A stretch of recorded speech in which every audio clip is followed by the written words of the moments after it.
listening to us on Podomatic, and it was like actually really weird to hear my voice. Or TDB. I hate my own voice. I tell my kids that all the time in class.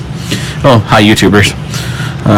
Yeah. Go join our Podomatic family. Yeah, make sure you get to our Podomatic page. We were just talking about that. And I know we've started with you, but we're about to start our podcast tonight. You guys ready? Yeah. Here we go. Hey, GalaxyCast fans! Welcome to this episode of the GalaxyCast. I have with me Eric the Artist. I'm an Avenger. I have with me Tara the Inquisitor. I still don't know. And I have with me Gary the Stud. Cool beans. He's still on that. And I am your host, Bob Crispin, that wants to bring back True Dat. Did True Dat ever go away? It went away, yeah. My kids think it's uncool at school, so I want to bring back True Dat. I'll go with True Dat. He got on that because of the Andy Griffith show this morning. Yeah, well, I'm going to bring Sexy back. You bring Sexy back? I hate that song. Too sexy for my... I don't know why I hate that song. Too sexy for my podcast. Ew. Oh, that was bad. Out of tune, too. You're welcome. So, we have... I was going to say, Bob, don't make me take my shirt off. oh, boy. I'm sorry for the people in Video Land. I really am. So, they're all rushing to Video Land going, no! Okay, so we have lots to talk about tonight. We have the Avengers Infinity War trailer part 2 that dropped today. We have the poster to go along with that for Avengers Infinity War, which we're going to talk about immensely. We are then going to talk about the Fantastic Beasts. Well, it's the Crimes of Grindelwald. I hope I'm saying it right. Yes, Grindewald. I think they pronounce it with a V that sound though. Grindewald. Oh, Grindewald. Okay. I think. Trailer that came out. We're then going to talk about a store closing that's going to immensely impact all of us, I think. Yeah. And we're going to talk about some of the deleted scenes from Star Wars Last Jedi because they came out this week and we just thought it would be really cool to talk about that. So, let's hop right to it. It's Easter time. We're going to hop. Get it? Hop. Oh, dear Lord. I know. That's what I'm here for. Okay. So, the first thing we want to talk about is the...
The entire time I knew him, he only ever had one goal.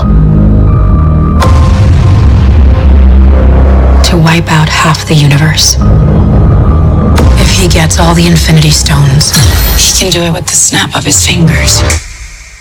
He can do it with the snap. If he gets all the Infinity Stones.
can do it with the snap of his fingers.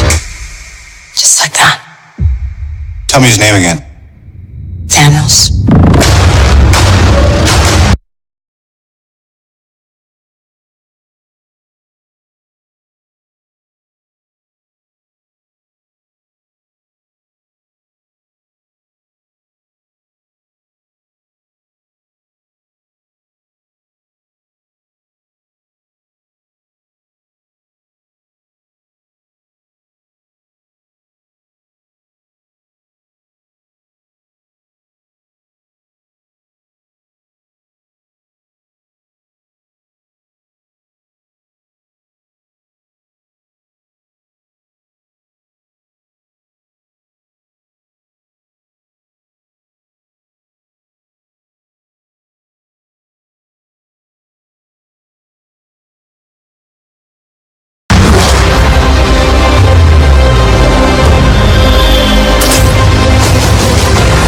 We got one advantage.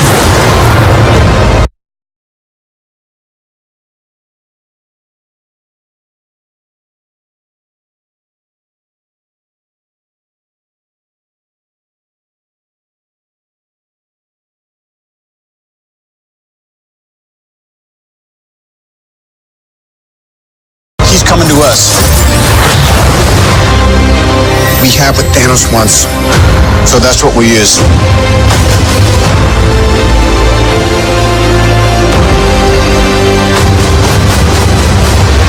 Let's talk about this plan of yours. I think it's good, except it sucks. So let me do the plan, and that way it might be really good. Wow.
Of humanity will still exist.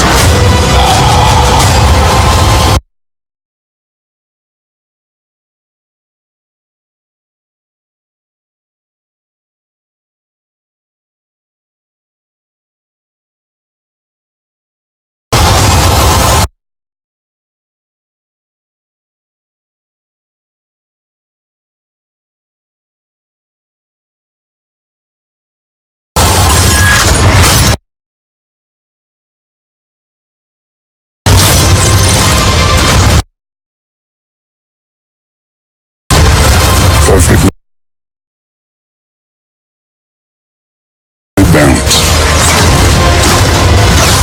as all things should be.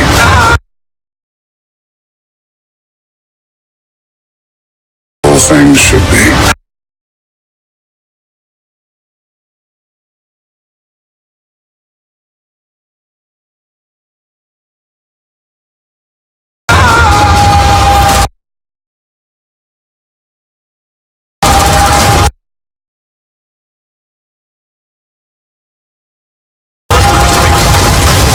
I hope they remember you.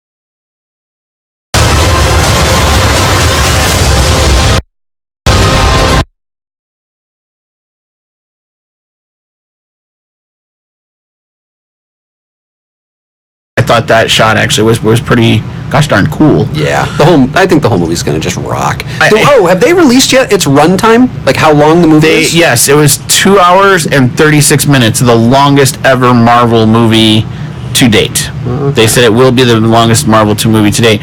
And I guess Disney was all concerned, like, what would that mean to people? Like, would people be upset about that runtime? And I was kind of like... Yeah, 2 hours and 36 minutes. I was like, no. I'm telling you, you could run a 4.5-hour movie on Infinity War, and I think people would sit through it. I really do.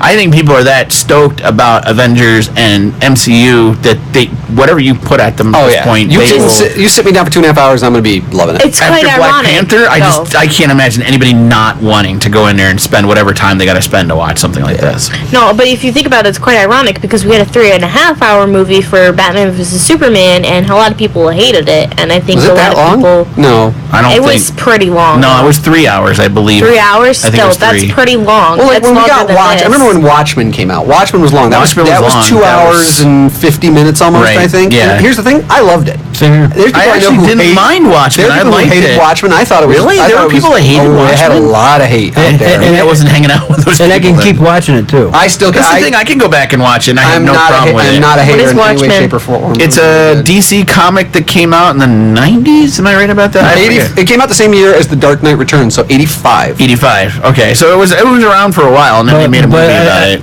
I don't think it was DC at the time. I think it was something else. It was released by DC. Okay. But it was not But it was the like DC a- universe proper. I was going to say it was an independent. They had project. another imprint. I can't remember what the name of it was, and it was Alan Moore working with them. Vertigo or Valiant? It might have been Vertigo. Okay. And then I can't remember for sure. And that's why there's such the uproar now that years and years later, he never gave them permission to use the characters in any other stories. Oh, really? But he was also not allowed. There was some sort of stipulation that as long as the book was in print, Yeah. they could still retain rights to do with things. In the book, if you know, the graphic novel has never gone out of print. You can always get it in Right. bookstores. Right. And now, eventually, something happened with the amount of time and stuff that they've been able to take the characters and they're using them in the new DC reboot. Are they really? All the characters have entered. Like Rorschach has met Batman. They've come into the I might universe actually proper. wanna get interested and in what DC they're, Comics What they're again. saying, what I think the story is telling, is that it's actually Dr. Manhattan's universe that he went and created. Oh, okay. So he's like the super powerful being of Right, the DC, universe. So he's kind of like a Watchman of the DC universe, kind of, right? That's like one of the things I heard that they've been hinting implications towards. It's of- still going on right now, but anyway. that's But yeah, interesting. so, that was that was a long movie, but I thought it was great. Batman vs Superman was over 3 hours and 3 minutes. Dang. Yeah. It felt So- like 10. Yeah, I was it gonna really say, did, it and that's felt what I'm a long saying. time. Like, And people are stoked about this movie. This movie is obviously less time than that one, but that one was more time. and so here's the thing I want to remind hated it. people that are going to go see this movie when you get there. Go to the bathroom first. Well, first off, yes, do that. This movie's actually technically going to be longer when it's all said and done than Justice League. And I bet... Oh, Justice League was under 2 hours. Yeah, I bet when you're all said and done, it's not going to feel like it was no. longer than Justice League. It's gonna fly. No. So this is going to be, to me, the gigantic telltale difference between Marvel and DC. Yeah. Marvel's going to tell a story, and by the end, you're not even going to know 2.5 hours of your life went by. And by the end of a DC movie, you're looking at your watch going, oh my gosh, can we end this now, please? Yeah, it's like, I got it. I got the point. Right, yeah. So I just want to remind people of that one. Little side note, apparently Zack Snyder, they said, had a cut of before he left. Apparently the rumors are coming out, maybe this is something to talk on a future episode when we hear more about it, Okay. that Zack Snyder did not just go from the DC movie universe because of the tragedy in his family. Okay. Apparently they were looking for a reason to fire him, Oh, really? and they used that to let him go. Who was Jack Snyder And- playing? He was the director. He was the director. He's the one who directed Batman. He did Batman versus Superman. Correct. He did. I thought you did Watchmen too, didn't you? No, he did Watchmen, which I loved. Yeah, way back in the day. He didn't do the original Man of Steel. That was somebody else, right? Yeah, that was- You know, he did Batman versus Superman. He was kind of supposed to be setting up to be their. He was set to be the Batman movie director, wasn't he? Yeah, and then he came out of backed out that. of that, yeah. But anyway, apparently the cut that he put together of Justice League Yeah. has been said to be unwatchable. That it Really? was so Bad. not good they had to bring. It wasn't just what's his name Whedon coming in to help in in a time of tragedy. They were looking to get him out because they needed to do as much as they could to recover. Apparently something wasn't going right, but they say more and more of that's going to come out as time passes. Imagine that, though. It was worse. I can't. Part of me says I just can't believe that. Yeah. Okay, so the next thing we wanted to talk about was on the same day that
there's also going to be one of the Marvel, what are those called? The Infinity series figures, like I collect for Captain America and all those. There's going to be a Hawkeye, but again, other than figures and other than toys, where the heck is he? There's a big question here. Well, what's going to happen is, at the very end of the movie, someone's going to walk up to him on a hilltop and reach out and go to hand him his bow, and he's going to stand there just looking at them, not saying a word. And that's going to be the only we'll see him in the movie. So the end of The Last Jedi. Exactly. Thank you.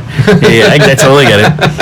Oh, I do have a theory that Hawkeye is the person who, at the end, is left standing. And I'm saying, I think, we see in the comic books, there's going to be some devastation of some sort. Somebody's going to die.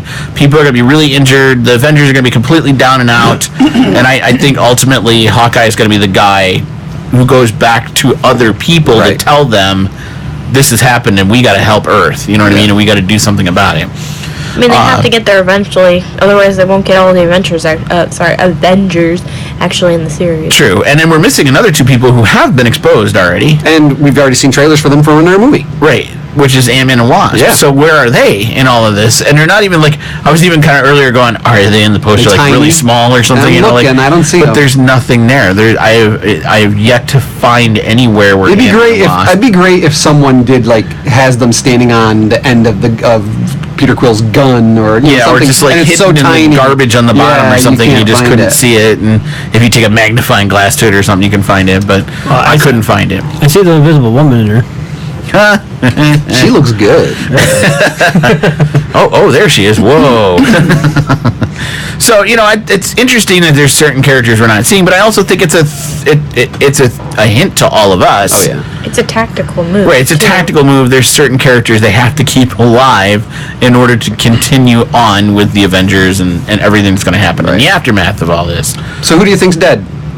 Who do I think dies? Who's done with being in a Marvel movie? Well, let's put it this way. I'm gonna make a blank statement right now.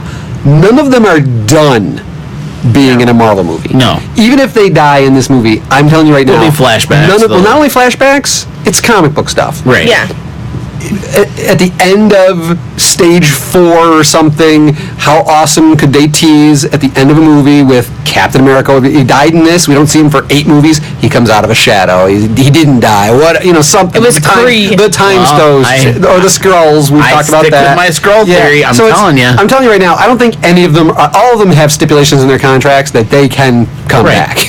Right. But that being said, who do I think dies in this movie? Who's going to die? That's going to be gone for a while. I'm a depressing sort. I really truly think that. I think Tony Stark bites it. I think Captain America bites it. I think Thor bites it. That's why they're in this. I don't think Thor bites it. I do. I think the 4 in the middle.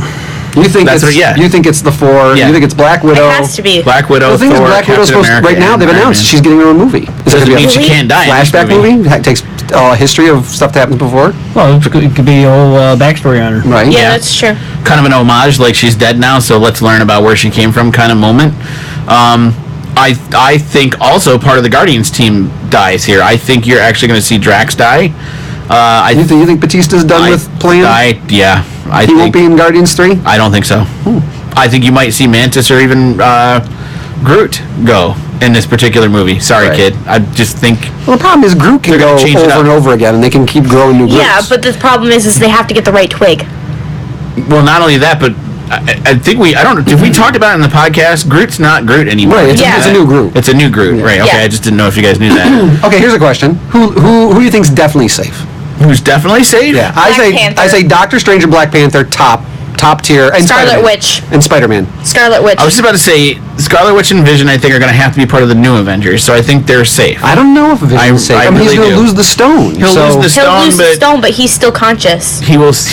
By that point, his body will have gone into the android state, and he won't need the stone for the power anymore. So I think the two I think are really safe are going to be Bucky Barnes and Falcon, and they're going to have a buddy movie. A buddy movie like Bob Hope. Everybody wants a buddy movie with them. It actually would kind of be cool to have a buddy moving with the two of them. But it's going to be like Bing Crosby and Bob Hope. Bob Hope. But we're off on the road to Wakanda.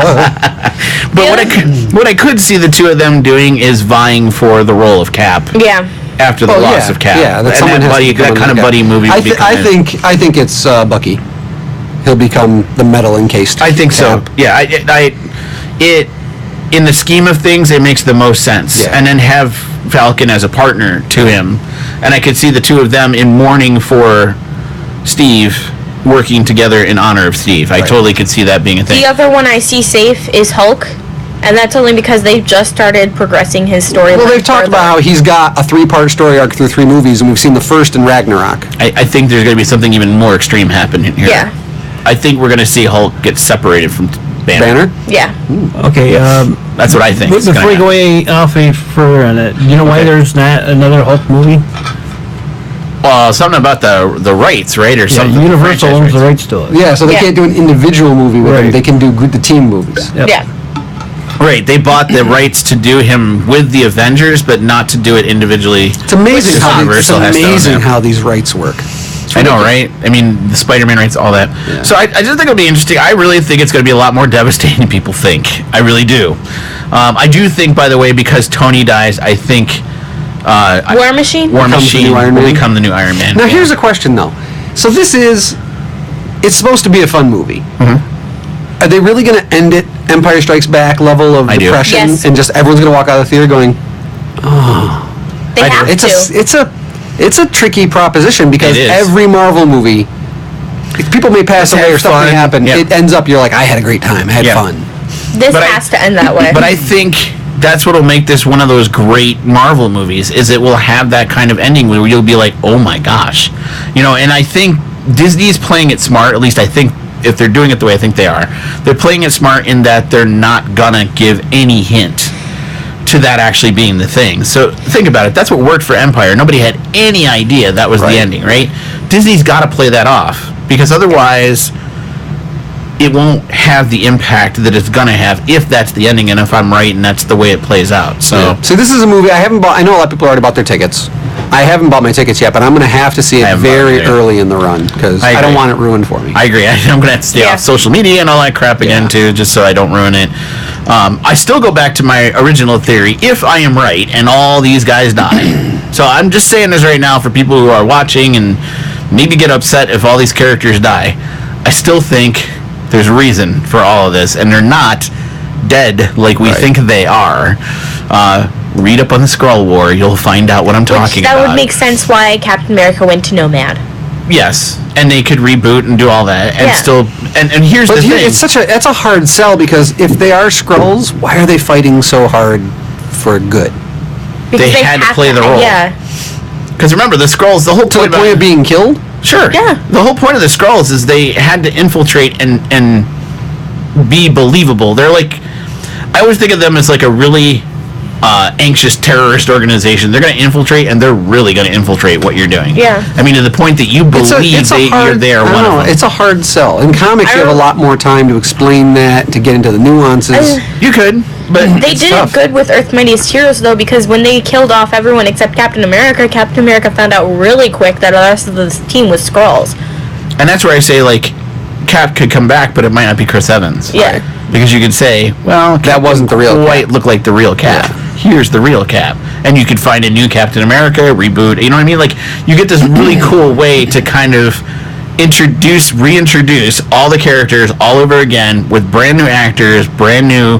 And think about it, for Marvel, this is a brilliant take because now, if you get X-Men, you get Fantastic Four, I mean, you could really just, like, reset the whole thing and start Yeah. over. Well, they've said going forward that the Stage 4 is going to look extremely different. Extremely than different. Everything we've seen up till now. But if that's where I'm thinking the Stage 4 resets it to this. You know what I mean? So we'll have to see. Okay, so next thing we are going to talk about is the Fantastic Beasts, the Crimes of Grindelwald. If I'm saying that correctly. So this comes after Fantastic Beasts, obviously, this particular trailer. Yes. And But all of so- it takes place long before Harry Potter. right, so that's where it Yes. gets confusing, I know, for a lot of Harry Potter fans, because they're like, wait a minute.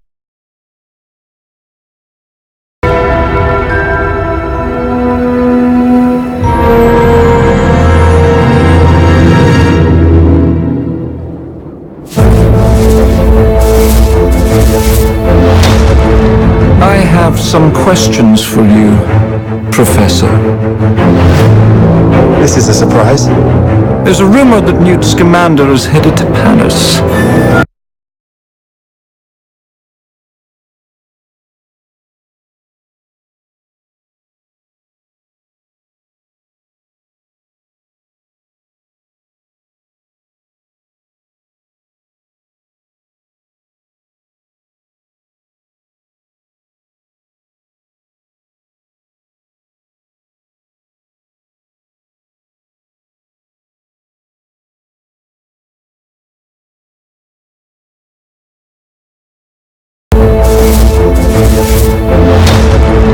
I have some questions for you, Professor.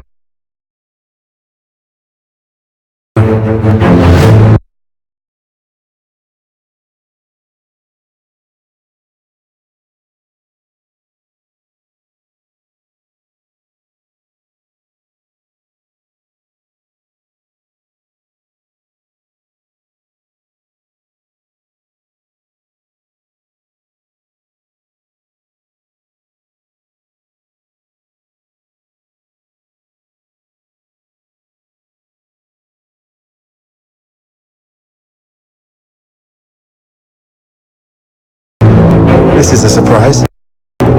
There's a rumor that Newt Scamander is headed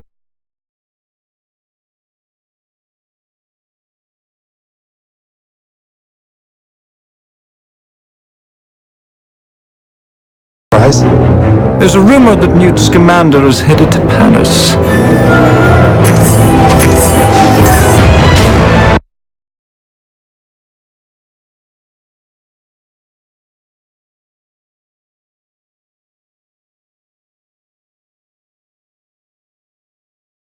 I know he's working under your orders. What do you have to say for yourself, Dumbledore? If you'd ever had the pleasure to teach him, you'd know Newt He's not a great follower of orders.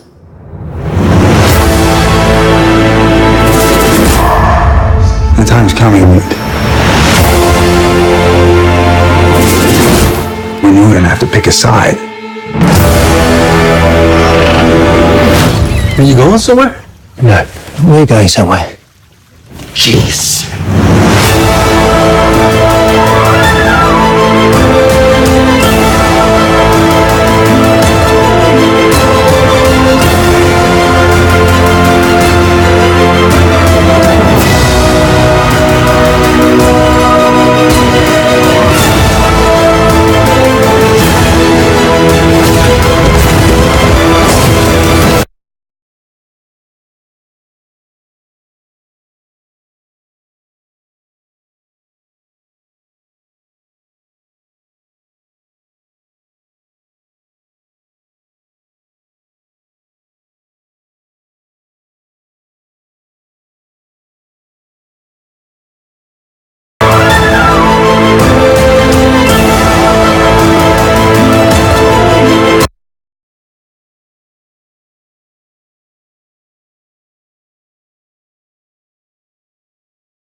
I can't.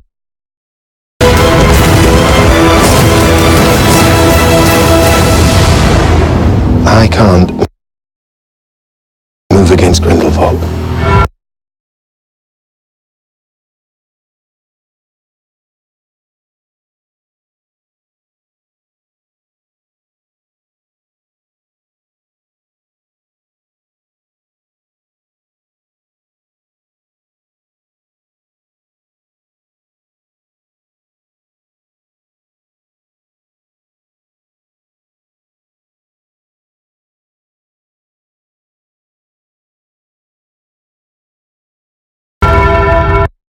It has to be you.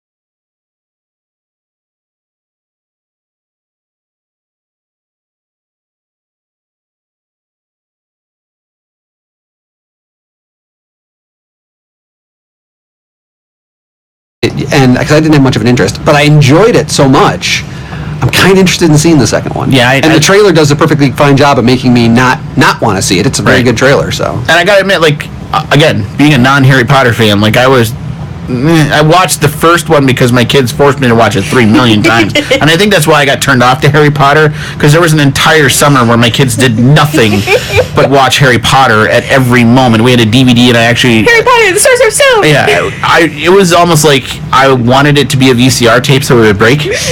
And I was like, curse you, DVD people, for creating this so that it wouldn't break. Dang it. All you need to do is just put a little scratch on it. I tried. It didn't work. You didn't try hard enough. Apparently not. So, but Ruth got completely hooked, and so she wanted to watch she went and saw all of them, like, practically on opening night every time they came out. And so she went and saw Fantastic Beasts. She's like, Dad, you should go see this. And I was kind of like, not another Harry Potter Yeah, because thing. Ruth and I saw that one together. Yeah, it was and great. I'll admit, I watched it on video, and then I went, I wish I'd have seen that in the theater. Yeah. Because this one actually was, like, if you weren't a Harry Potter fan, this was kind of a cool place to come from. Yeah, because it's telling a different story. Totally different story, but still in the same universe, and still was kind of cool. And I don't know. I'm actually might be interested in seeing this in the theater. I guess it depends on how much money I have when it comes out, and how motivated I am to go. And what it's up against. What do you think, Gary? You're going to go see this in the theater? I don't know. Maybe. I watched it in the comfort of my own home with subtitles on it, so I could read, so I could understand what's going on. I'll understand that one.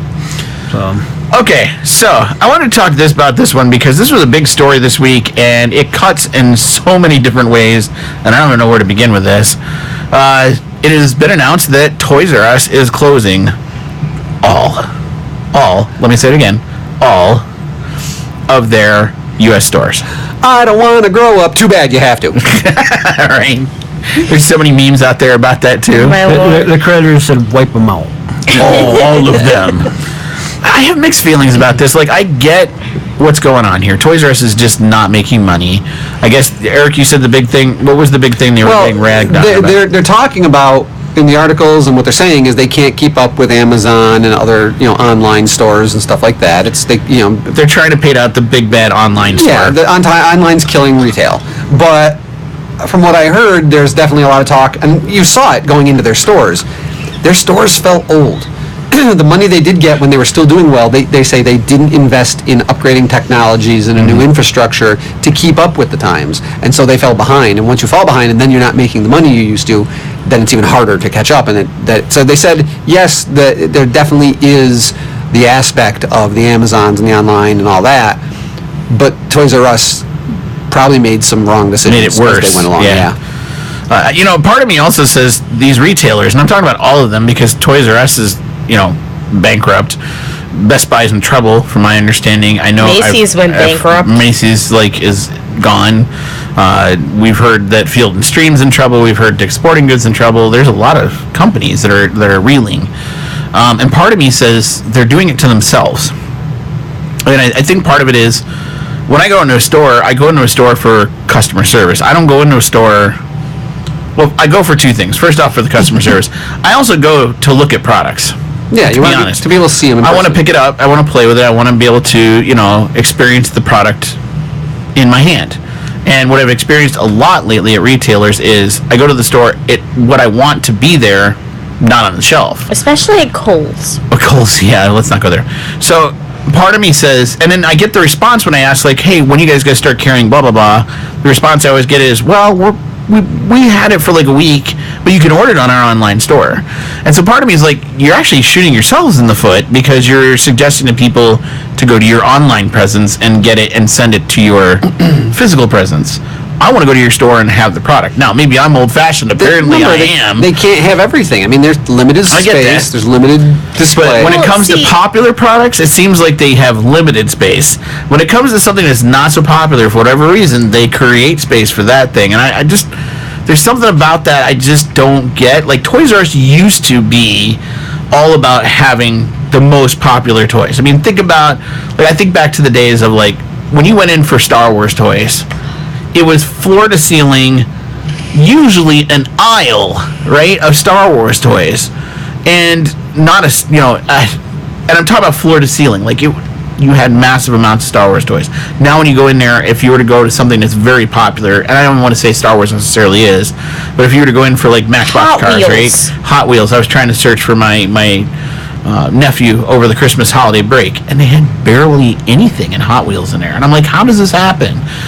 So part of me is I am sad to see Toys R Us go. I'll be honest, I'm going to be lost on weekends when I go out shopping now, and Toys R Us is not an option for me.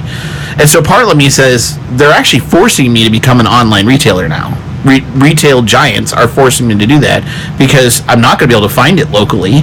So what is my other option? My other option is to go online and get it. Well, the other problem I see with retail stores is that you always get somehow, in some way, some customer that's snooty, or you get the worker who doesn't want to be there, so then you end up having a bad customer service anyways. That was the other part I was going to bring up was, I don't know about your retail experiences, but to me, they have to do a better job of training their employees Most definitely. on how to treat customers and how to be an employee. And I know that's tough. Here's the problem. That's Most tough. of their employees are young. You're right. And we all know how young people pretty much have been acting. I teach them. Trust me, I know what So they're if like. they're not going to be too attentive and too behaviorally in control in school, right? How are they going to be at a work environment? And that's where I'm saying that's what's actually killing the retail industry is the public. I can't believe I'm saying that. The reaction of public and the way Kids they these days. You know, it sounds like I'm saying that, but seriously. you get what I'm saying. It does. You know, it plays a role in this. Well, one of my biggest complaints about Sears was that nobody would ask you if you needed any help on anything. Right. Yeah. They would let And- you squander and sit there and figure out what you needed. And they weren't kids in that store. Right. They were adults. You're right. And they just didn't give a crap about anything. Yeah. And when you do ask them a question, They didn't know. oh, this ain't my department. Then what are you doing in it? Right. What are you doing here? Why are you here? I gotta agree with you, Gary. That's part of it too. And so I get frustrated a lot of times when I go out to retail stores, and I can't help but wonder: are we seeing the end of retail? I mean, like box stores, brick and mortar box stores.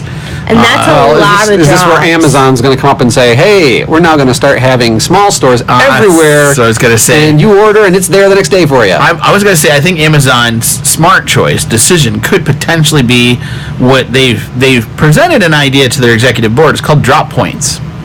So it would be like almost like a post office box, right?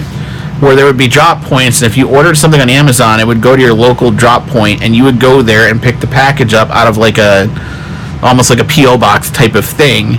And the reason Amazon's talking about doing that is, getting ready for this, the drone technology they wanted to have, the U.S. will not let them go door to door with the drone technology. But the drone technology would allow them to put it in a drop point, so they could actually use the drone technology from anywhere, fly it to your drop point. It would be there within, actually they're talking about it being there within 8 hours of you ordering the product. See, think about how insane that is. My only problem with ordering something online, especially if it's like shoes or clothing or makeup, like I want to actually go try it on, see if it fits, see if it's the right shade for me. You know, You're living in the wrong generation. I know. Welcome to a world where that's less and less available. Which is, and maybe we're just not progressive enough. I don't know, but I do. I want to go play with things. I want to go manipulate. All I know is I want all these kids to get off my lawn. See, I don't care about like toys or like other things. It's just the clothing, shoes, and like makeup stuff that I want to actually go physically touch. Well, if I'm going to buy a toy, I want to look at it before I buy it. I agree with you. Especially if I'm going to pay $20 for something. I agree with you, Gary. Or like $20 or more, I should say. And I gotta be honest here. Looking at Hasbro's toys lately, it's kind of hit or miss, right? Like some of their toys, I'm like, okay, I'd buy that. That looks pretty cool. And then some of them look like cheap junk, and it's $20, and I'm like, I'm not buying that. That's you know. I'd go back to the 70s and buy the Kenner old Star Wars figures before I buy the ones that are out there. I gotta agree with you there. The ones with 4 points of articulation, because they looked better, they probably lasted longer. Yeah. And quite honestly, yeah. Well, it's evident you still got yours over there. Yeah. I love those toys better than most of the toys that are coming out now, to be honest with you, because they look more like the characters than the ones. Well, not only that, but you look at them and they're going to still stand up. You're right. Over time, You look at the new ones and they fall over. Yeah. I mean, just after you put it up, it just falls over. And so here's the other part of it. Toys R Us, I think this is where our generation's having a hard time with this.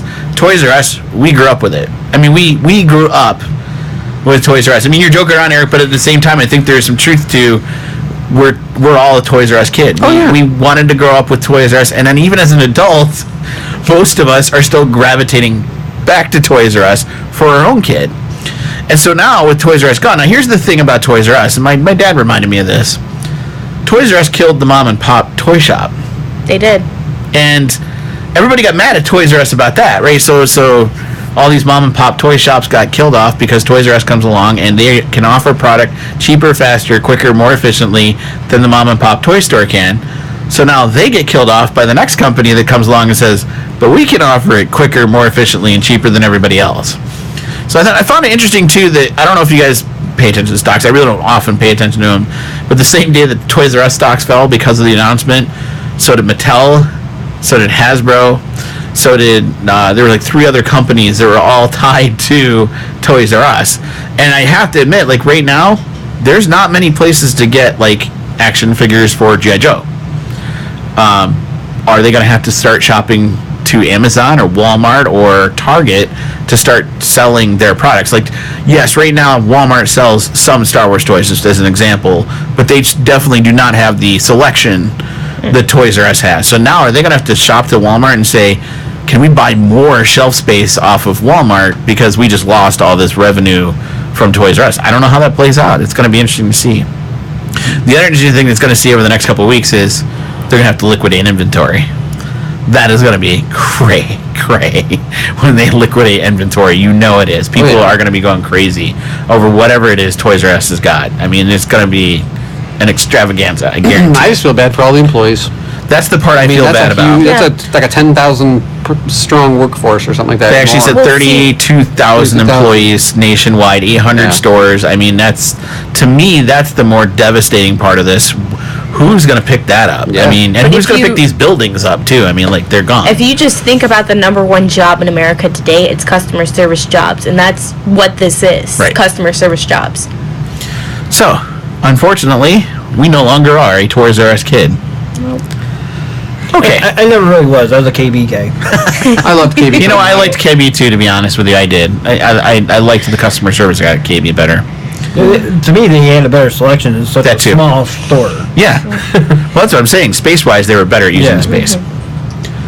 Okay, our last topic. And this one I think is very interesting. I got one with Korean subs, so I apologize for those on the video lands. What did you think was going to happen here? You think that I came to the most unfindable place in the galaxy for no reason at all?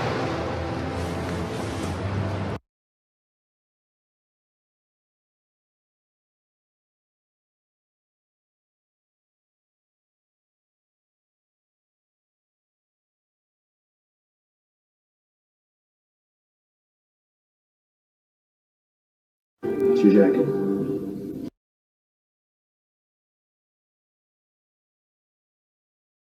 I'm not much of a seller. I was busy saving the entire...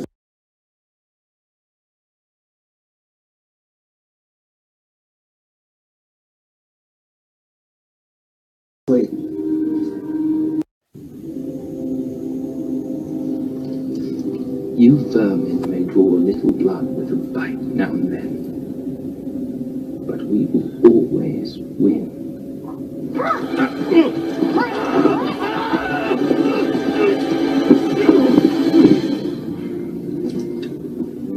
Execute them both!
Seriously.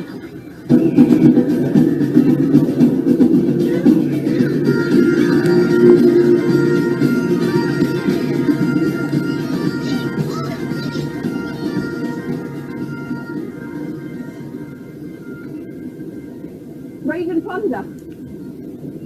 No way. Was this a joke? Sorry, I didn't think you just ran so fast. I thought they were in danger. I was trying to do something. And that's what the Resistance needs, not some old failed husk of a religion. You understand now? I understand that across the galaxy, our real friends are really dying. That old legend of Luke Skywalker that you hate so much, I believed in it. I was wrong.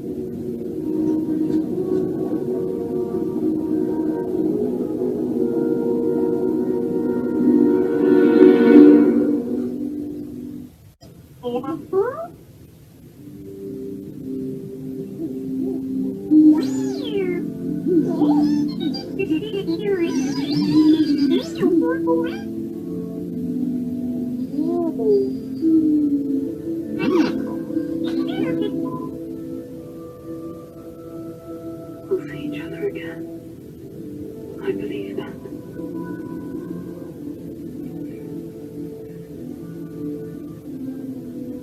Thank you, my friend.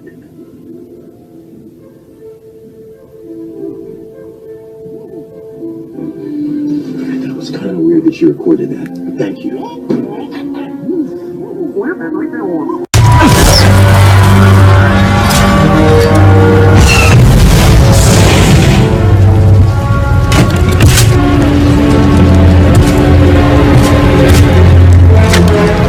Disobedient, disrespectful, traitor! You called for order. You beat us down. But when your shiny neck was threatened, you squealed like a whoop hog. The evidence blew up at the base, but you and I know the truth. When I put a gun to your head, you shut down Starkiller shields. Now what would your troops do if they found out? Or your masters? Who would believe a story like that?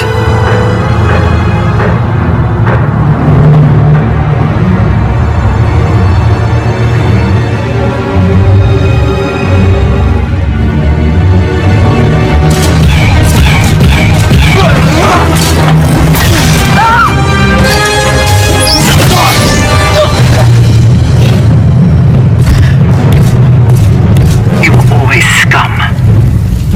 Rebel scum.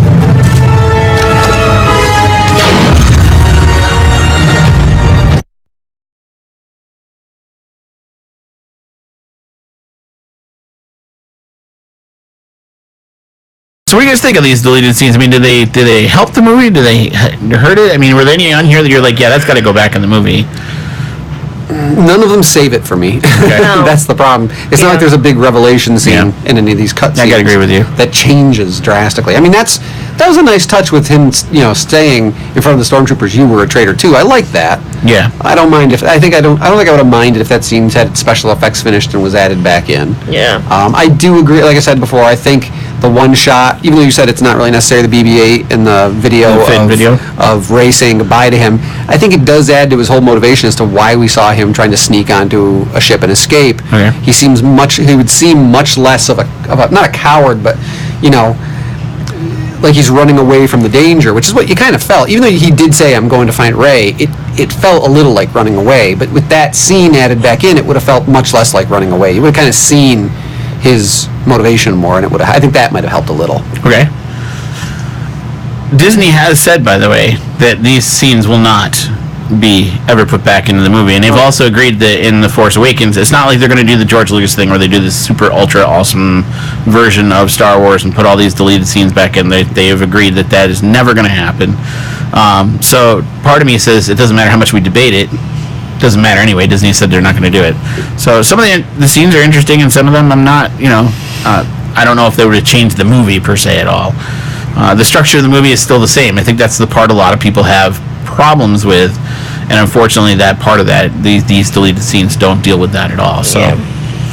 So, those were our thoughts on lots of things tonight. We'd love to hear what you have to say. So, we were talking about Avengers Infinity War. We'd love to hear what you have to say about that, both the poster and the second trailer.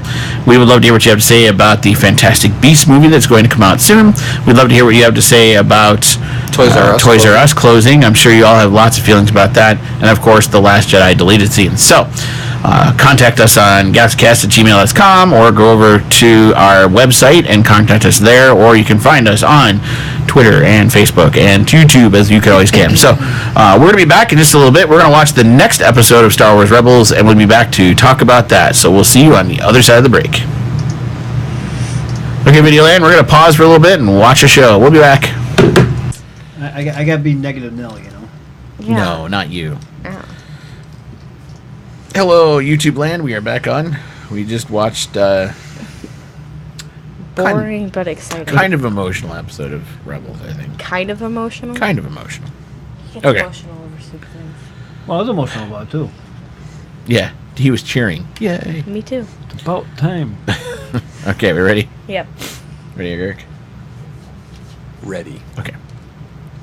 Part 1. Hey folks, welcome back to this episode of the GalaxyCast as we talk about the latest episode to us of Star Wars Rebels titled Jedi Knight. True dat. Not actual K-N-I-G-H-T, but Knight N-I-G-H-T. As in Night Shyamalan. True dat. True dat. What a twist. So, this was like a action-packed, I mean, as far as like stuff going on episode as far as... This was one of those that felt they told the right amount in 30 minutes. Right. That actually felt like it was a nice story arc from beginning to end. We start off with, obviously, Hera is now captured, which we knew at the end of the season finale, the mid-season finale, that was the case, and this was the tragic moment of Hera being interrogated now, finally. She's captured, she's being interrogated, and the rebels are desperately trying to get Hera back, because obviously they don't want her to be interrogated, that's a big deal to them. And I find it interesting that...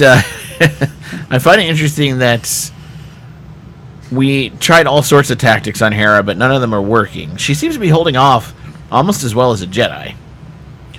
Which, she's very strong. She's always been very strong-willed, and I think she just proves how strong of a character she actually is all along here. And so she's holding off against both not Krennica, both Governor Price and against Thrawn himself, which is that says some things right there. Later on, Thrawn ends up having a discussion with Tarkin, which I found very interesting because there was a reference to Krennic's project, which obviously is a direct correlation to Rogue One. Yes, which I like that. I like the tie-in now. Now there's some nice homages, and now we're really tying into Rogue One and how that's all playing out. After I also 3 other seasons. Yeah, I get it, but I also like how Tarkin was kind of snotty about Rogue One too, because he's like, this project's been going on for years, and it just seems to never end, and it's taking just, up lots of money. Yeah, and it's taking up resources, and so he's suggesting to Tarkin that if he wants to continue to tie Defender, Thrawn, excuse me, not Tarkin, Thrawn, that he's going to have to go to Coruscant himself to take care of that. Now, what I thought was interesting is Thrawn, he tells his ship to leave to go to Coruscant, correct? Yeah, I think so. Yeah. Does he get on the ship? I don't know if he did. Do you get what I'm saying? Like, I was confused about that. He said, tell the commander to jump as soon as he's ready. Right. Well, he said, tell Governor Price to continue the interrogation, and then when you get the set ship coordinates for the Coruscant, then hit it. Oh, so you're saying he was already on the ship when he made that? Yeah. Oh, okay. See, I didn't get that. I thought he was still on the planet. It was a little odd of an edit. It seemed weird. Just a ship going up to the other ship would have told us that Thrawn was up there. Oh, he was in his control room because he had the... Yeah, I guess that's true. He's seeing where he's in the back there. Yeah, I guess the only thing, like I said, I just missed that moment of like him going up to the ship. It would have helped. It's kind of like when Vader all of a sudden was on the Star Destroyer in Empire after Cloud City, but you never actually saw him leave Cloud City. And then in the special edition, they finally added him getting in a ship and leaving, and I was kind of like, thank you, because now I get why, how he ended up on the ship. Right. It was the same problem. So that ship takes off, and now we have this grandiose plan to go rescue Hera, and that is they're going to use some gliders to look like Loth bats. Yeah. Is everything in this world Loth something? Yeah. Yes. It's like as if we had Earth horses. Loth cat, Loth bat. Earth cats and Loth bat. Loth wind. So their raspberries are Loth berries. Yeah. And their schnozberries are schnozberries. They taste like schnozberries. It's Loth wind. There's a lot of loathing here. That's all I can say. It's an interesting planet that's kind of dull if they have to put the name Loth in front of everything. Right. That's how you know it's ours. It's a throwback to the old Batman series. Right. So they used their bat. Bat shark repellent. Yes, there we go. They used their bat shark repellent. An exploding shark was so they my leg. They decide they're going to glide in, and their grand plan is to make up gliders to go and glide in and make them look like Loth bats. Because there are already Loth bats flying around, right. up and people are used to there being something big above them, so they don't really look up anymore because they just are used to these bats flying around, so they use that as cover.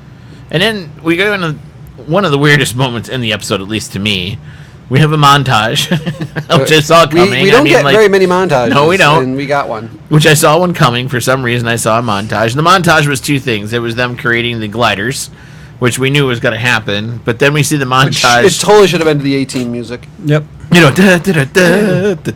like you said, Gary, they needed to put a steel drum pan in front of the music, van. quite honestly. It was for kind a montage. for a montage music. It was like somebody didn't get it. Like whoever watched 80 flicks. It was definitely depressing music for a montage that was supposed to cheer you What up. they should have done was done the Team America thing. We're gonna need a montage, you know, like Yeah. put that in. I would have actually laughed my tail off if they'd have done that.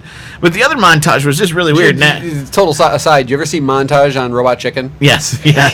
I love that. That'd be like an awesome superhero ability. It would be an awesome. You do a montage, and the guy gets older and dies right there.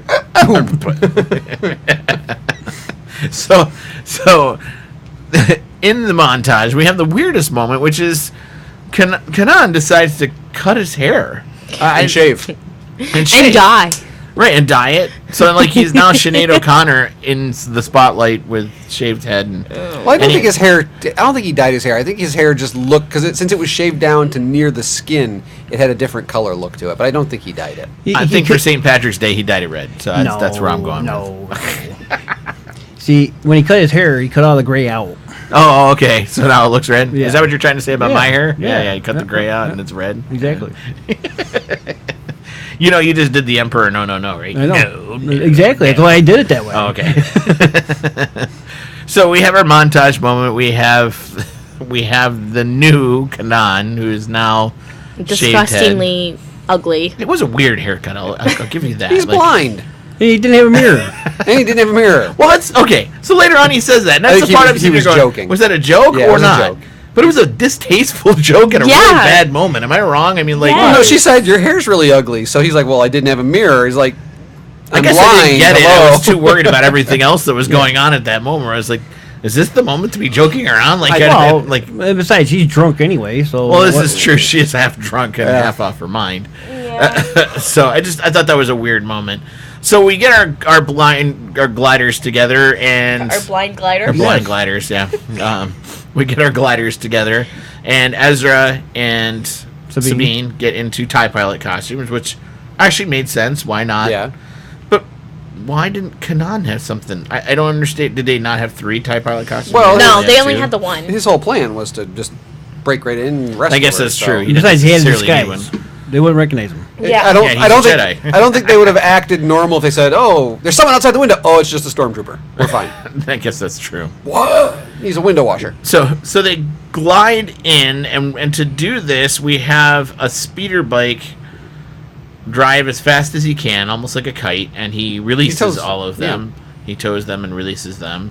And I get what you're saying, Eric, about you can ride heat waves and all that kind of stuff, but thermals, I've seen hang glider guys who can they'll start gaining ridiculous altitude because they find a thermal.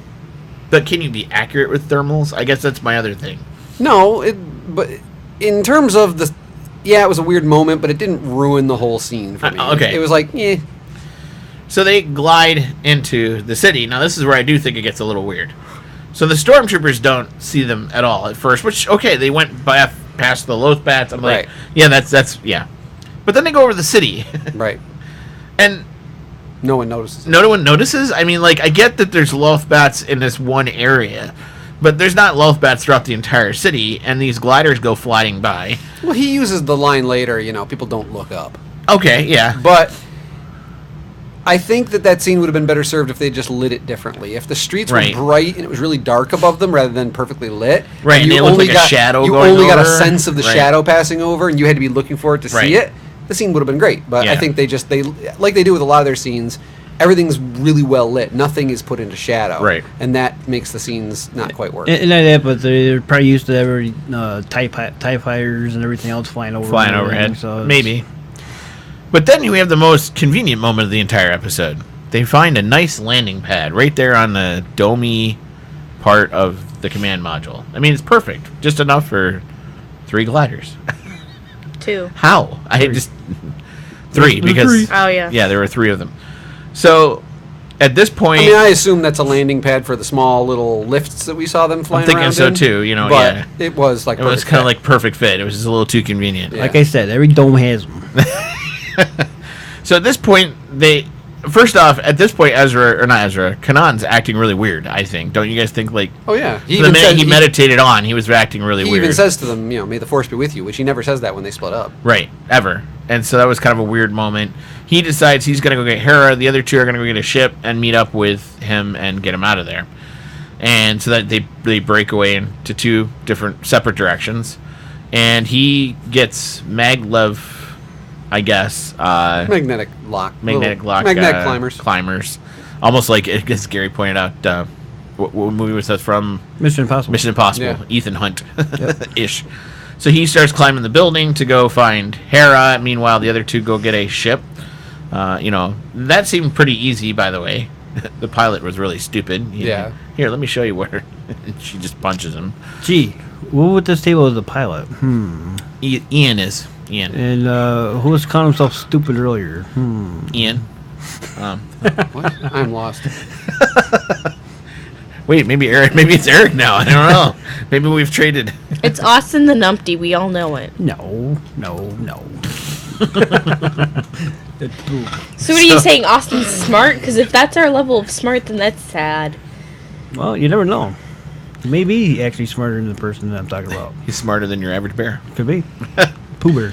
So they get in the shuttle I thought they got in the ship, but it was kind of funny because the stormtroopers are looking at Ezra going, "What are you doing back here? You're wearing a TIE pilot costume." "Oh, I'm the backup pilot. The one in the back." I just thought there's some humor in this where it was kind of funny, but it was a little kitschy too the whole time. Oh, yeah. Meanwhile, Kanan finds Ezra. She's being interrogated. Hera. I'm telling you, here I am. I'm towards the end of the show, and I still don't know all the characters' names. He finds Hera, and she's being interrogated by Price, but Price is using a probe droid now to do all the interrogation, and so the probe droid injects her. But we assume it's the throat. We don't actually see. But what I have to laugh at the whole time is she really ain't asking her any questions. Yeah, no. She asks her once, like, "Where's your rebels?" Right. So then she's zapping her and zapping her and zapping her, and it's like it's the worst interrogation technique ever. The one that never asks any questions ever. I don't think she was going to ask any questions at all. I think he was just going to torture her to death. That's all. Maybe, yeah. Meanwhile, Rook, by the way, the one thing we didn't talk about is Rook's out there running around sniffing the air, finding them at all points in term for whatever reason. He's really good at it. So Kanan finds Hera and rescues her, and does it in a really kind of funny but awkward way. He ends up cutting the floor. First off, he cuts the floor, which lets the stormtrooper fall through. Then he climbs through the molten floor. They always call through the molten anything. I don't get this. I really don't get it. Molten floor, but we can crawl through it. It's all good. They always do that. It's their force powers. He locks the door, breaks it.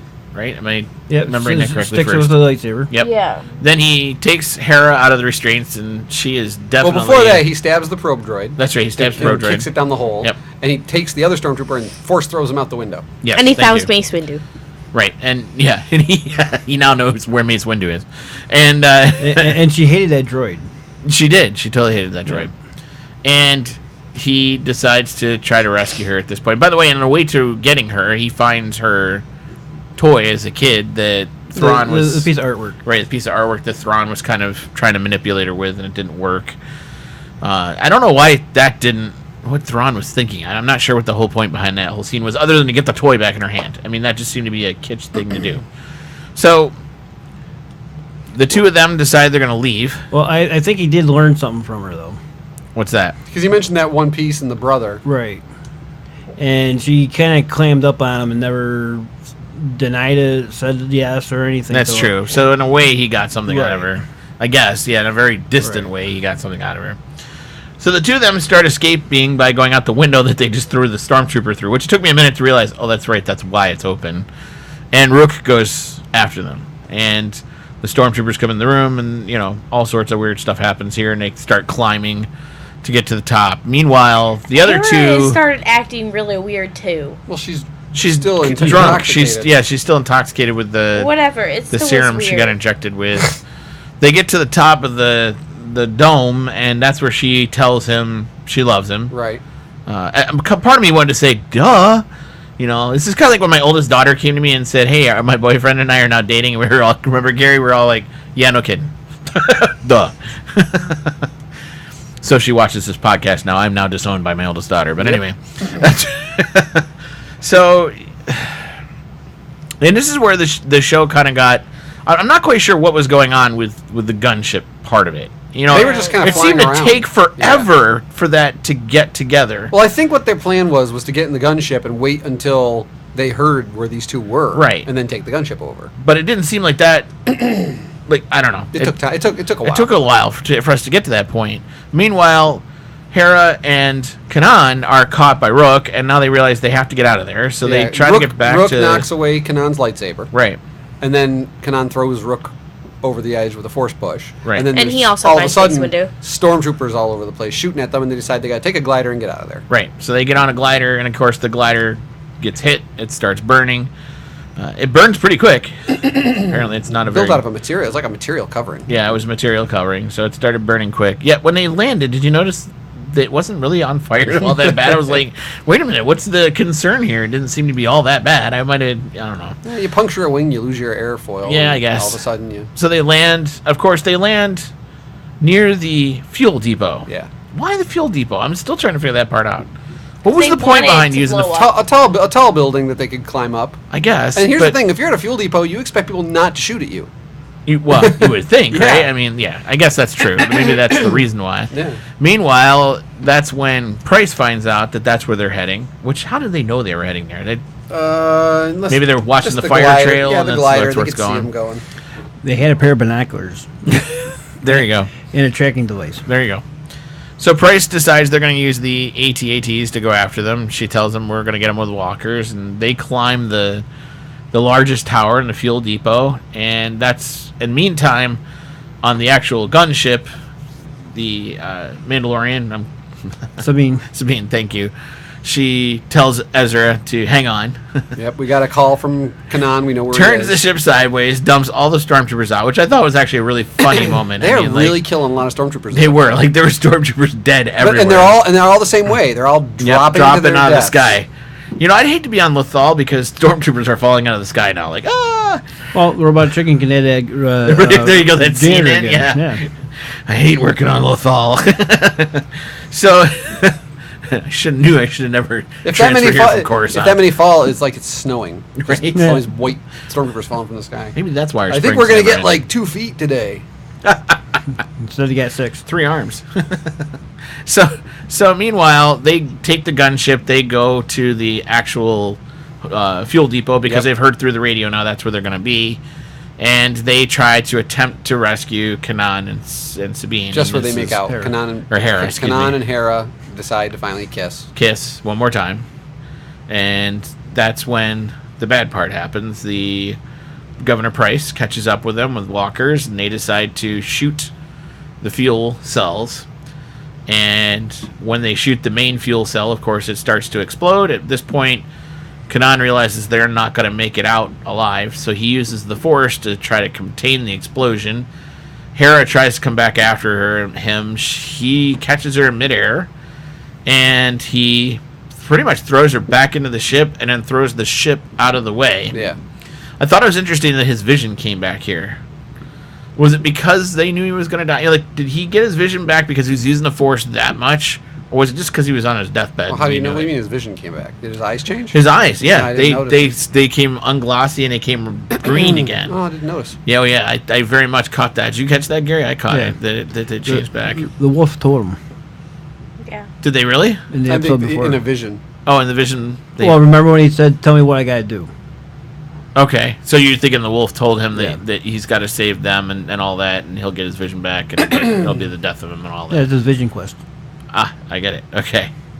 So he saves them, and the fuel depot explodes, and that's the end of the episode. Uh-huh. And they show the Star Wars Rebels logo at the end, which I thought was kind of cool. In white. With white and all the particles coming across, like It's the just explosion silent. just happened, and it was completely silent.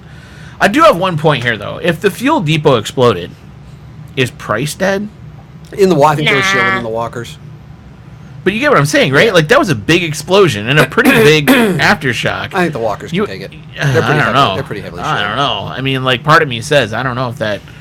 These are the real walkers, not the ones in Rogue One. This is true. Yeah, here's the problem I have. Unshielded ones. If he has the power to jump out, hold the explosion, catch her, push her back, push the whole thing out of the way, why did he walk out of the thing in the first place when the explosion happened? Why not just be in it and hold the explosion back from them while they fly away and keep pushing it so it doesn't reach them? Right. It would have been much easier to do that than to jump out, run to the explosion, and stop it there. They needed a death. I know, that's the problem. So unfortunately, it was logistics that to me don't work.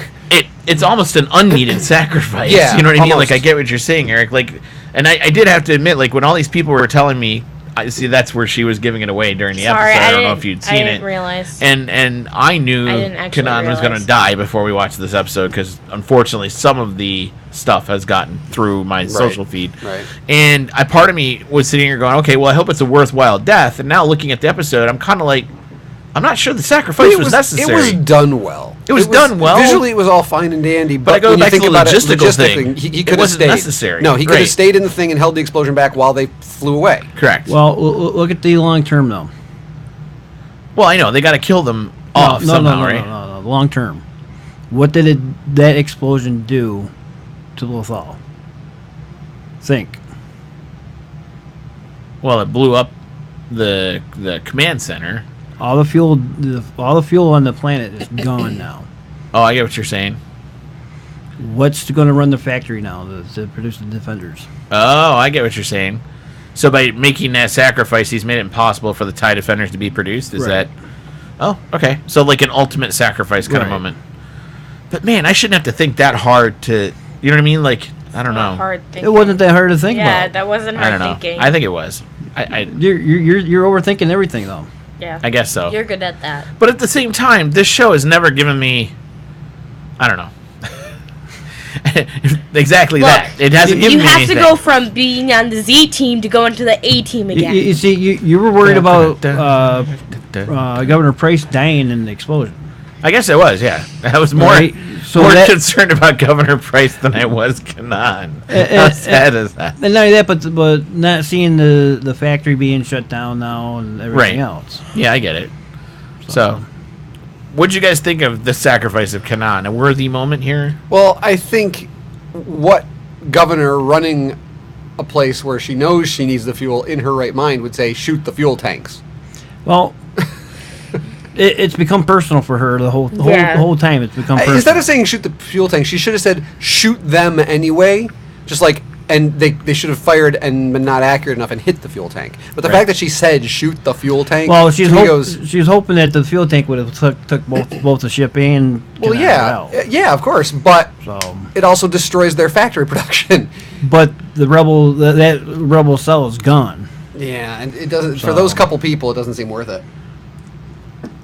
Yeah, I get what you're saying, Gary, because she's at that point right now where she's that ticked off. She's got to get rid of these rebels. That's her home planet too. Right. So everything that they've done is.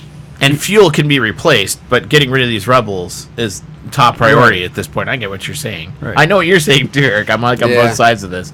Like I get what you're saying that it was not a worthy sacrifice. For dramatic purposes, it worked fine. Right. It did what it was supposed to do, and I did feel like, I got it. Right. But it doesn't hold up under scrutiny to me. Right. And plus, it's showing her, showing everybody that she's that ruthless that she would do that. I mean, it's is it supposed to be like the Tarkin thing where he said blow up the entire building at the end of that one episode? Yeah. Sure, that's fine, but that was just the one building, and I think there weren't people. I don't know if there were people in it or anyway. This is like, well, this is our fuel source. This powers everything. Let me ask you a question. Let's see if this would change your mind. Instead of Price being in that ATST or the AT-AT, what if Thrawn was in there and he told them to blow up the fuel cell? Would that have changed your mind? Well, it would have, only because he would have had longer term plans.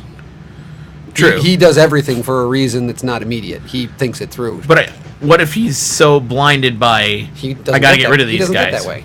I guess that's true. That's the thing. He's too calculated. If they had done that to him, I would have been like, you guys are not getting his character right. Thrawn doesn't get worked up like that. You're right. He doesn't get that emotional about things. And maybe that's why they use Price, because Yeah, it makes and sense. I get it, but she needed to be screaming more. She needed to be upset or something if they're going to do that. And I still think she should have just said, just shoot at them. Right. That's if they just changed the line. If they didn't make it, she was intentionally shooting the fuel tank. She just was blinded by raids and said she didn't care if there was a possibility of something. Shoot them, we'll get them, and they missed. And it also goes back to the beginning of the episode when she's just zapping Hera. Right. She's not asking them any questions at all. She's just zapping her. I think they missed something here. I think I would have been better with the scene if Kanan didn't lose his lightsaber.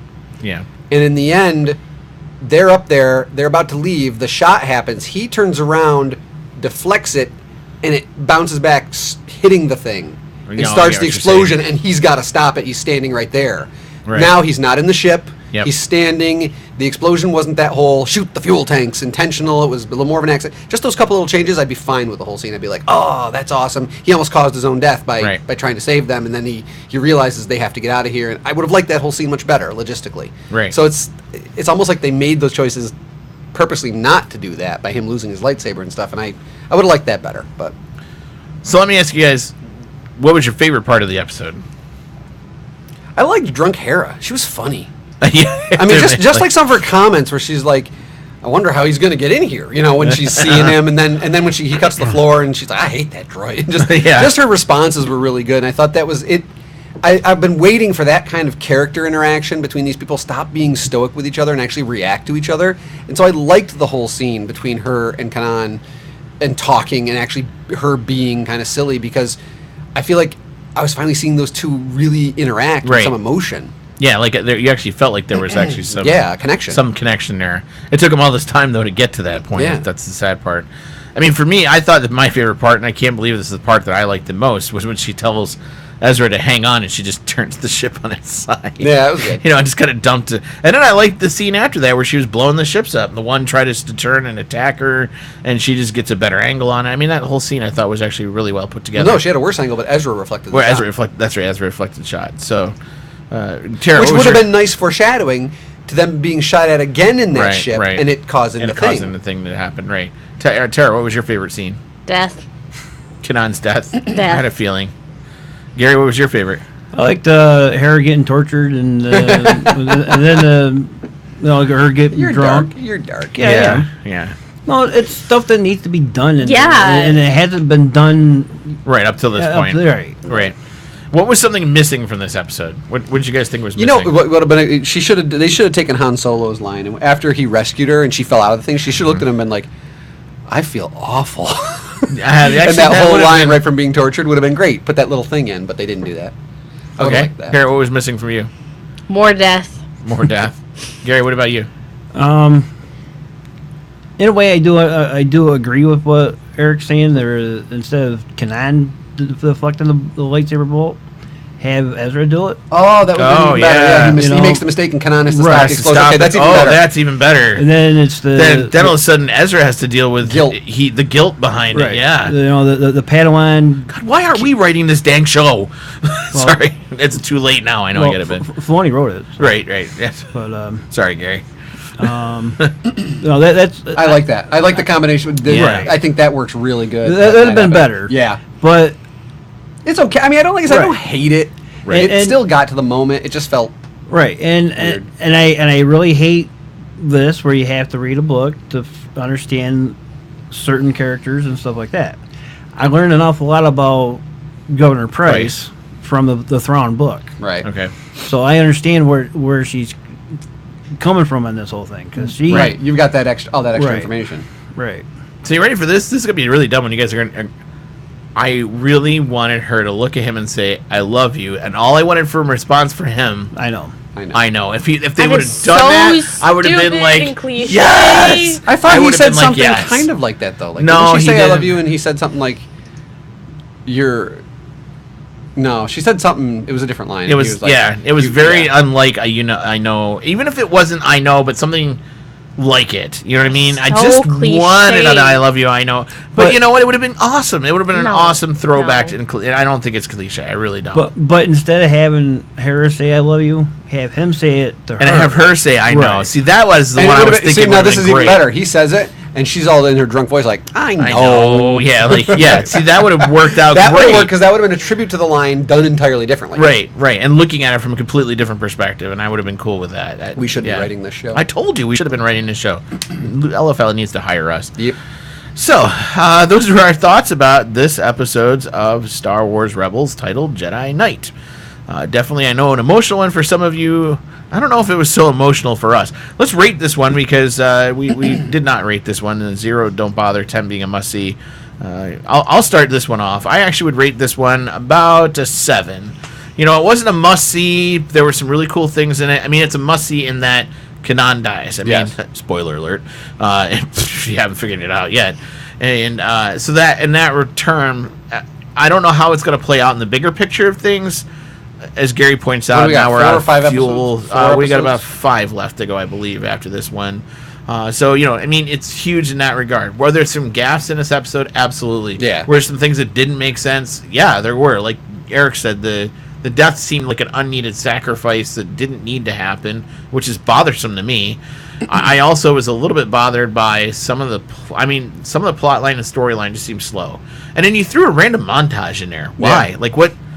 To what end? I mean, like, you went all the show, and now all of a sudden you get your first montage 5 episodes from the end. Here's another thing they missed out on. Haven't they been saying all along that Ezra has connection with animals? Yes. Why the hell didn't he just connect with some bats and they ride friggin' bats in? Yeah, I don't. That's a good and then point. people see more bats, and it's like, oh, they don't see the guys on the backs. Right. And then you know they used the Force, tie it to his whole animal connection thing. Yeah. They because I'm sure there's loaf bats flying around their mountain caves and stuff. Because the bats aren't any touched with the Force or nothing. They're the only animal on Lothal that's not. That's it. So they're Yosilamari bats. Yes, exactly. So Eric, what would you rate this one? I'm gonna give it a solid 7 too. That's the number I was gonna give it. It's definitely a must see because of the whole Kanan. I mean, you got to see it. Right. They're getting to the story points now of where they're taking these characters. The humor worked, for the most part. Yeah. There are the logistical issues I have with scenes that just tweaking them a bit would have made everything perfect, in my opinion. But overall, it's definitely. I mean, if you're following along to the series, it's an episode you got to see. Right. So it's definitely a solid 7. Kara, what would you give this one? 2. 2. Somebody died. I thought you would give this at least above a 5. Well, see, here's my problem. Uh-oh. Basically, pretty much the majority of the episode is boring. So it gets 2 pity points because they actually killed someone. Okay. She's really hard on this show. She is really I hard am on this really show. hard on this show. Gary, what would you give this one? I'm giving it an 8. Wow, Gary's the highest? What? Did hell just freeze over, or did I miss something here? Go ahead, Gary. This is one of the episodes that I actually liked. I enjoyed it. Okay. No, the death scene just was like icing on the cold cake. Literally, I mean, it's about time that they showed someone die. Yeah. Oh yeah. Especially one of the main characters. I mean, we know it had to happen somewhere along the way, and Right, because there's no mention of them at all. and anywhere Right. else. Right. I agree with you.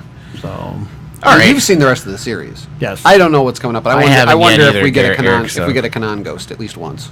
Well, I'll have to see. So I haven't yet either. So I mean, if not, then Freddie Prinze Jr. signed off 5 episodes before the end of the series. Says, "I'm done. I'm out of here. Peace. See ya." He's with the Seven Sisters. Eric, true dat. True dad. Cool beans. No, it's cool beans. Okay, so those are our thoughts on this episode of Star Wars Rebels. We'd love to hear from you. Head over to our Twitter page, head on over to our YouTube channel, or catch us on Gmail at galaxycast@gmail.com, or head on over to the website, get in contact with us there. Did you know who the gunner was on the edit? No, who was the gunner on the edit? Jedi Killer Dillian. Ah, there you go. I saw it was so Shatter funny. points. If you what's the site you look at for information? Oh, on for the this series? episode? Yeah, This so is look at tvmaze.com. scroll down. Look at this. So it's like they got Lars as Thrawn and Mary Elizabeth McGuinn as the voice of Price. Then they got these different stormtroopers. Yeah. And I love how Stormtrooper 1, Steve Bloom, Stormtrooper 2, Stormtrooper 3, Stormtrooper Commander, they don't have a photo of. Right. Just show another Stormtrooper. Well, they It's didn't not know like which they're one was showing the commander, They're that's not why. showing the Yeah, they're not sure. actors. So I thought it was just funny that one they don't have a picture of. Because he was.